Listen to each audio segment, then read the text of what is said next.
Hello and welcome to the chemistry with Sandeep. अपने 11th class के previous lecture में हमने मैटर की क्लासिफिकेशन के बारे में पढ़ा था। फिजिकल क्लासिफिकेशन हम कर चुके हैं। फिजिकल क्लासिफिकेशन में मैटर के 3 टाइप्स थे, सॉलिड, लिक्विड एंड गैस।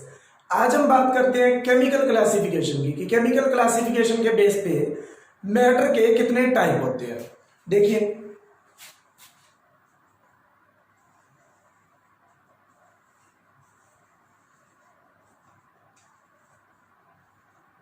अब केमिकल क्लासिफिकेशन के बेस पे मैटर 2 टाइप्स के होंगे।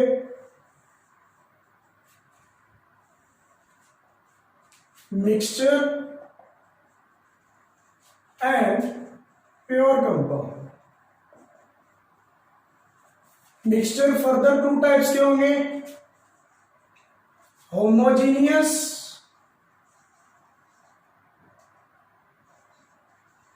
And heterogeneous। Pure compounds further 2 types के हैं, एलिमेंट्स एंड कंपाउंड। कंपाउंड भी हम देखेंगे आगे, इनऑर्गेनिक एंड ऑर्गेनिक। अब एलिमेंट्स की बात करें तो पीरियोडिक टेबल में एलिमेंट्स हमें मिलेंगे 3 टाइप्स के, metals, non metals and semi metal. तो ये एक फ्लो चार्ट है केमिकल क्लासिफिकेशन ऑफ मैटर का। तो आइए पढ़ते हैं इनको 1 बाय 1। सबसे पहले हम बात कर लेते हैं केमिकल क्लासिफिकेशन में मिक्सचर के बारे में।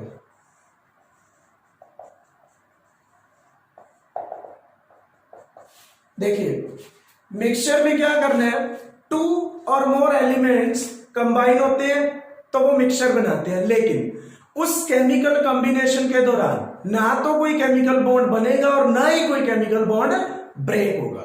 It is a simple combination of 2 और मोर एलिमेंट्स। और ये किसी भी रेशो में हो सकते हैं, कोई फिक्स रेशो नहीं है इनका, किसी भी प्रोपोर्शन में हम इनको ले सकते हैं जब मिक्सचर बना रहे हैं हम। तो ये है कॉम्बिनेशन ऑफ 2 और more elements in any proportion. किसी भी प्रोपोर्शन, किसी भी रेशो में ले सकते हैं। No chemical bond is formed और ब्रोकन।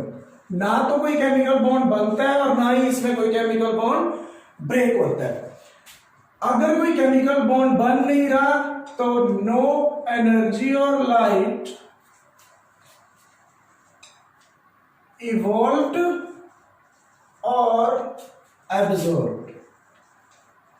ना तो कोई एनर्जी और लाइट निकलेगी और ना ही एब्जॉर्ब होगी, क्योंकि कोई केमिकल बॉन्ड ही नहीं बनता जब एलिमेंट्स को कंबाइन करके मिक्सचर बनाते हैं। तो 4th, जिन एलिमेंट से मिलकर मिक्सचर बनता है उनकी आइडेंटिटी सेम रहती है, वो अपनी आइडेंटिटी लॉस नहीं करते। कॉन्स्टिट्यूएंट एलिमेंट्स, कॉन्स्टिट्यूएंट एलिमेंट्स है जिनसे मिलकर मिक्सचर बनेगा, do not lose their identity। और वो कॉन्स्टिट्यूएंट पार्टिकल्स या कॉन्स्टिट्यूएंट एलिमेंट्स, उनको हम इजिली सेपरेट भी कर सकते हैं। They can be separated by simple techniques. तो सिंपल टेक्निक्स का यूज करके हम उनको सेपरेट भी कर सकते हैं। ये कुछ बातें थी मिक्सचर के बारे में। अब देखते हैं मिक्सचर के टाइप कितने हैं। Mixture are of 2 types, one is homogeneous and other is heterogeneous. पहले बात कर लेते हैं हम होमोजीनियस मिक्सचर की। होमो का मतलब है सेम जीनियस का मतलब है phase. Same phase means uniform composition, कि पूरे मिक्सचर में एक ही फेज होना चाहिए। यूनिफॉर्म कंपोजिशन, मिक्सचर के हर एक पार्ट में यूनिफॉर्म मतलब सेम कंपोजिशन होनी चाहिए एलिमेंट्स की। तो इसका बेस्ट एग्जांपल है मिल्क इन वाटर या वाटर इन मिल्क लिख सकते हो। सेकंड एलॉयज सॉलिड्स का मिक्सचर होता है। पहले उन सॉलिड्स को मेल्ट करते हैं, फिर उनको मिक्स करके फिर उनको ठंडा करते हैं, तो वो बनते हैं एलॉयज। एलॉयज का एग्जांपल हो सकता है ब्रॉन्ज, स्टील एटसेट्रा। तो इनमें यूनिफॉर्म कंपोजिशन होती है, मींस जब मिल्क के अंदर वाटर होगा तो आप सेपरेट अलग अलग बता नहीं सकते कि उस पूरे मिक्सचर के किस पार्ट में मिल्क ज्यादा है या किस पार्ट में वाटर ज्यादा है। ओवरऑल सारे मिक्सचर के अंदर एक सेम फेज रहने वाला है, तो इसीलिए इनको बोलते हैं होमोजीनियस मिक्सचर। आगे बात कर लेते हैं हम हेट्रोजीनियस मिक्सचर की।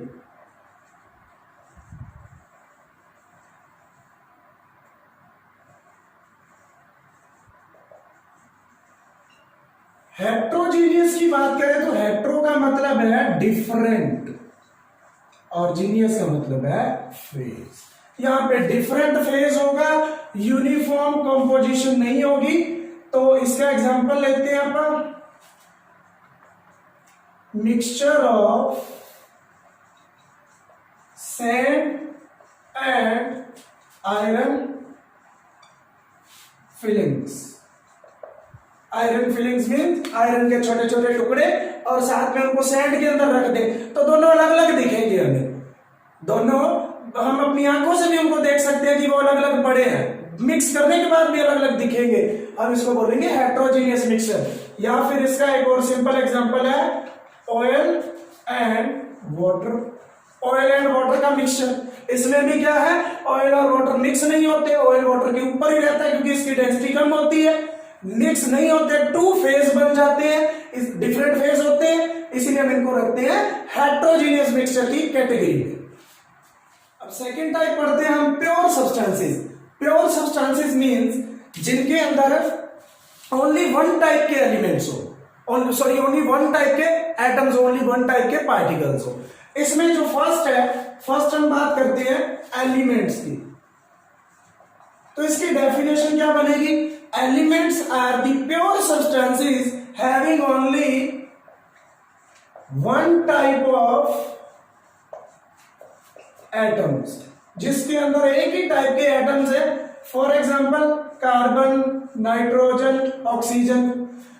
कार्बन की बात करें तो जैसे कार्बन का एटॉमिक मास है 12 ग्राम, 12 यूनिट्स, तो 12 ग्राम के अंदर जो एवोगैड्रो नंबर है 6.022 इंटू 10⁻23 नंबर ऑफ एटम्स, वो सारे के सारे कार्बन के ही हैं, नाइट्रोजन के नहीं है इसमें।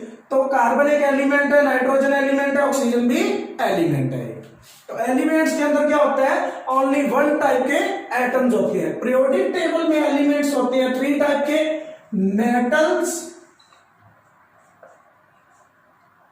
मेटल्स के एग्जांपल हैं iron, copper, sodium, magnesium etcetera. Non metals के एग्जांपल है यही हो गए carbon, nitrogen, oxygen. Semi metal जब हम पी ब्लॉक में जाते हैं, पी ब्लॉक की बात करते हैं पीरियोडिक टेबल में, तो एक इस तरीके से जिगजैग लाइन है, उसके जस्ट ऊपर और उसके जस्ट नीचे वाले जो एलिमेंट होते हैं उनको हम सेमी मेटल्स की कैटेगरी में रखते हैं। इसका एग्जांपल हो सकता है सिलिकॉन, आर्सेनिक एटसेट्रा। तो ये था एलिमेंट्स। अब हम बात करते हैं कंपाउंड की। सेकेंड टाइप इसमें बात कर लेते हैं कंपाउंड की। देखिए कंपाउंड कैसे बनेगा, जब 2 और मोर एलिमेंट्स केमिकली कंबाइन हो। केमिकली कंबाइन हो मींस उनके बीच में कोई केमिकल बॉन्ड बने या कुछ केमिकल बॉन्ड टूटे। देखो पुराने बॉन्ड टूटेंगे, नए बनेंगे, उसको हम कहेंगे कंपाउंड। तो इसकी डेफिनेशन हुई कॉम्बिनेशन ऑफ या केमिकल कॉम्बिनेशन ऑफ टू और more elements in a fixed proportion. ध्यान रखना, मिक्सचर और इसमें यही फर्क है, उसमें प्रोपोर्शन फिक्स नहीं था, केमिकल कॉम्बिनेशन नहीं थी, इसमें केमिकल कॉम्बिनेशन है और फिक्स्ड प्रोपोर्शन भी होना चाहिए। जैसे एग्जांपल लेते हैं H2O का। अब अगर हम बाय मास की बात करें तो देखिए हाइड्रोजन का जो एटॉमिक मास होता है 1 होता है, यहाँ पे 2 है तो कितना होगा 2 रेशो। ऑक्सीजन का हो जाएगा यहाँ पे 16, तो रेशो जो आया 1:8 बाय मास। अगर H और O कंबाइन होते हैं तो वाटर बनेगा, अगर ये रेशो नहीं है तो वाटर नहीं बनेगा। तो यहाँ पे ध्यान रखना है, पहली बात केमिकल कॉम्बिनेशन होना चाहिए, फिक्स्ड प्रोपोर्शन होना चाहिए। सेकंड, अगर वो केमिकल कॉम्बिनेशन है तो इसका मतलब एनर्जी इवॉल्व और एब्जॉर्ब भी होगी। एनर्जी और लाइट इज एब्जॉर्ब्ड और इवॉल्व। नेक्स्ट, जिन कॉन्स्टिट्यूएंट एटम से मिलके कंपाउंड बने, जैसे हमने वाटर का एग्जांपल लिया, मिक्सचर जिनसे बनता था उनको आप इजीली अलग कर सकते हो। हमने मिक्सचर में एग्जांपल लिया था होमोजीनियस मिक्सचर, हेट्रोजीनियस में sand plus iron particles, iron filings का एग्जांपल लिया था। आप उसको सिंपली हैंड पिकिंग मतलब सैंड अलग करके आयरन पार्टिकल्स अलग आप कर सकते हो इजीली। फिजिकल मेथड है ये, उनको अलग कर सकते हो। ऐसे नहीं करना तो वॉशिंग कर दो, सैंड क्या होगा वाटर के अंदर डिसॉल्व हो जाएगी, iron filings as it is रहेंगे, उनको छान लेंगे, तो उनको अलग कर सकते हैं। लेकिन इनको आप इजीली सेपरेट नहीं कर सकते। ऐसा नहीं है कि वाटर से एच अलग कर दिया, वो अलग इजीली नहीं होगा। हाँ, इलेक्ट्रोलिसिस से हो जाएगा, अगर आप इलेक्ट्रोलिसिस से करोगे तो हो जाएगा। मीन्स इसके जो एलिमेंट्स हैं उनको अगर आपको सेपरेट करना है तो वो इजीली सेपरेटेबल नहीं होते। Constituent elements are not easily separated, उनको इजीली सेपरेट आप नहीं कर सकते। तो ये कुछ डिफरेंसेस भी बन गए मिक्सचर एंड कंपाउंड के अंदर।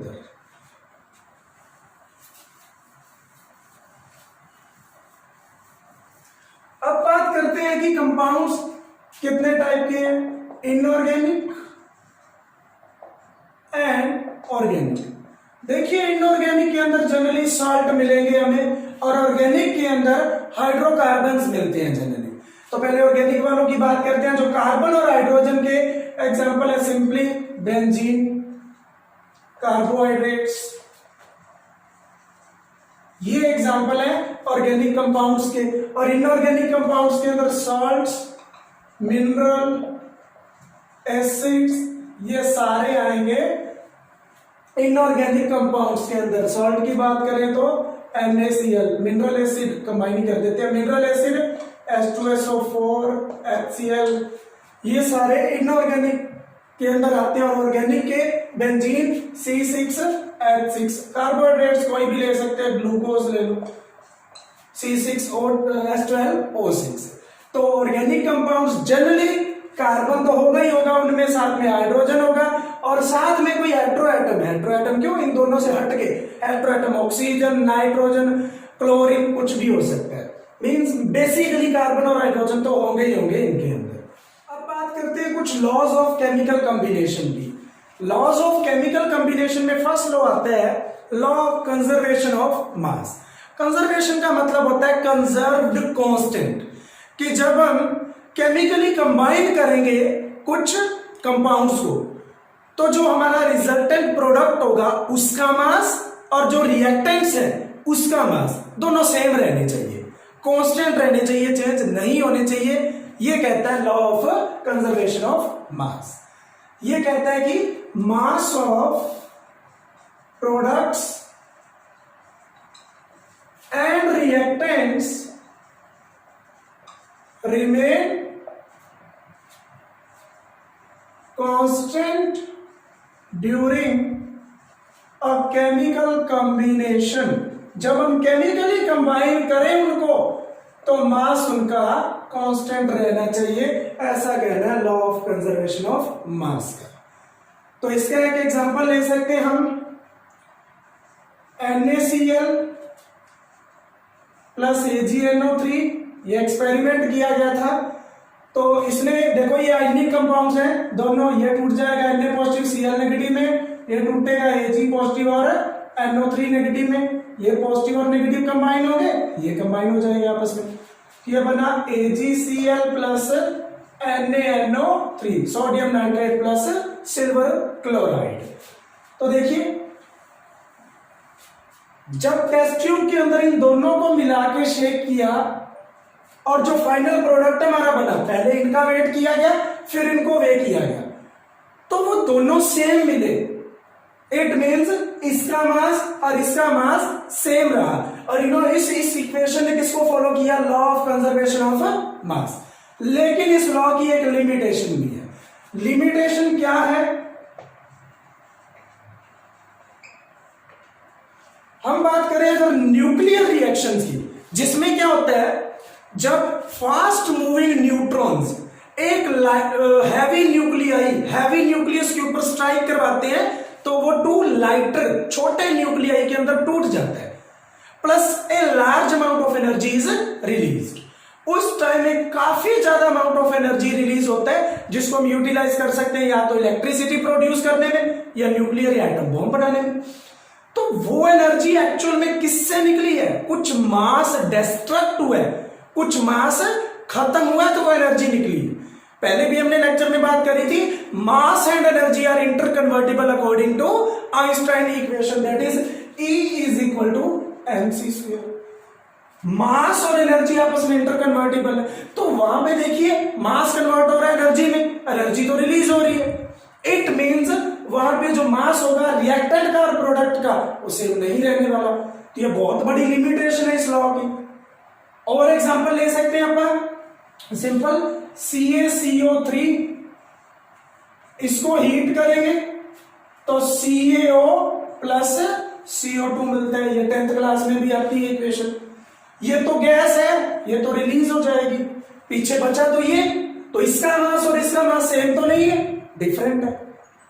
तो इसीलिए इसको क्या करना था, हमें मॉडिफाई करना था कि टोटल मास नहीं, total mass and energy of a chemical reaction remains constant और कंजर्व। तो इसमें मॉडिफिकेशन क्या है, एक एनर्जी वर्ड इसके साथ जुड़ा, total mass and energy of a chemical equation या केमिकल रिएक्शन रिमेन्स कांस्टेंट और कंजर्व।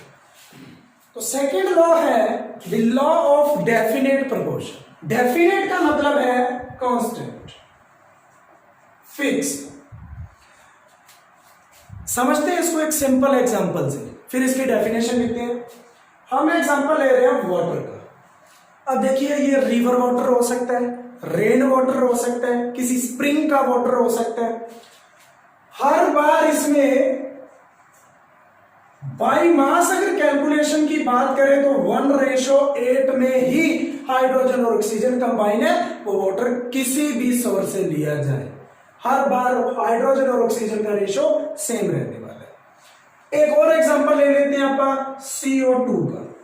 अब देखिए CO2 कैसे प्रोड्यूस हो सकती है, कैल्शियम कार्बोनेट को हीट करें तो भी CO2 रिलीज होती है। सोडियम बाइकार्बोनेट NaHCO3, इसको हीट करते हैं तो Na2CO3 plus H2O plus CO2 फिर भी रिलीज होती है। तो CO2 चाहे इस मेथड से बने चाहे इस मेथड से बने, उसमें अगर हम प्रोपोर्शन की बात करें तो इसका मास 12 और इसकी बात करें तो 16 है, तो डबल हो जाएगा ना 32। बिल्कुल सिंपल सॉल्व करते हैं तो 3:8 के अंदर 4 हम कॉमन ले लेंगे, 3:8 में कार्बन और ऑक्सीजन अगर कंबाइन होंगे तो CO2 बनेंगे, वो चाहे किसी भी मेथड से ऑब्टेन हो। तो यही है लॉ ऑफ डेफिनेट प्रोपोर्शन कि कोई भी केमिकल कंपाउंड किसी भी सोर्स से बनाया जाए, किसी भी सोर्स से आपको मिले, उसके अंदर उसके कॉन्स्टिट्यूएंट एलिमेंट्स का कंबाइनिंग रेशो फिक्स रहता है। क्या बोला मैंने? कंबाइनिंग रेशो उनका फिक्स रहता है। लेकिन इसकी भी लिमिटेशन है। इसकी क्या लिमिटेशन है देखिए, बात करते हैं आइसोटोप की। आइसोटोप क्या होते हैं? जिनका सेम एटॉमिक नंबर हो but different atomic mass. Example लेते हैं कार्बन के आइसोटोप की, वो हो सकता है C12 या फिर C14। तो कार्बन के जो आइसोटोप है C12 या फिर C14, देखिए हो सकता है अगर हम CO2 की बात करें, इसमें अगर कार्बन 12 है तो 12 रेशो आएगा 32, आगे सोल्व करेंगे 3:8 मिल जाएगा। और अगर CO2 में कार्बन का आइसोटोप 14 वाला यूज हुआ है तो रेशो आएगा 7:16, रेशो भी डिफरेंट हो गया। आइसोटोप अलग लेने से रेशो अलग हो गया, और आइसोटोप तो एग्जिस्ट करते हैं उस एलिमेंट के साथ साथ होते ही हैं। इट मींस अगर कहीं पे आइसोटोप्स का केस अराइज होता है तो ये लॉ फेल हो जाएगा, फिर डेफिनेट प्रोपोर्शन नहीं होगा, इसका कुछ अलग होगा, इसका कुछ अलग होगा। स्टूडेंट्स ये थे आपके लॉज ऑफ केमिकल कॉम्बिनेशन। अभी हमने 2 ही पढ़े हैं, 3 और पेंडिंग है, वो कल के लेक्चर में देखते हैं। धन्यवाद।